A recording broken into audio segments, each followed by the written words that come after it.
सुभद्रा योजना को नहीं आसिला बहुत बड़ खबर। 18,000 टंका वृद्धि पाउथिले सुभद्रा पाई अयोग्य हेबे छात्री।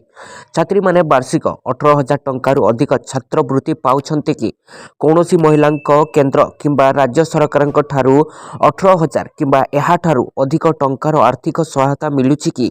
जदि आपण एपरि सरकारी सहायता पाउथिबे तेबे सुभद्रा योजनारू बात पड़िबे। एने दुई विभाग रिपोर्ट मागिला महिला और शिशु विकास विभाग, उच्च शिक्षा विभाग एवं अनुसूचित जाति जनजाति और संख्यालघु विभाग सचिवों को पत्र लिखिछि। सुभद्रा नियमावली अनुसार एही योजना अधीन रे योग्य हेबा पाई हिताधिकारी बयस 21 वर्ष किंबा ताहाठारू अधिक एवं 60 वर्षरू कम होइथिबा आवश्यक। राज्य किंबा केंद्र सरकार कौनसी योजना रे जदि वार्षिक 18,000 टंका किंबा ताहाठारू अधिक अर्थ सहायता ग्रहण करुथिबे से क्षेत्र में संपृक्त महिला अयोग्य घोषित हेबे। एने विभागरू अनेक अभियोग मिली। छात्री मानू जो छात्रवृत्ति राशि प्रदान करा जाउछि ताहा केवल शिक्षा संबंधी कार्य रे व्यय हेउछि, हेले एहाकू अतिरिक्त अर्थ सहायता भावे हिसाब को निया जाई पारु नाही। एने विस्तृत भावे जांच करी तथ्य देबाकू निर्देश दिया जाइछि। विभाग पक्षरु प्रदान करा जाइतिबा निर्दिष्ट फॉर्मेट रे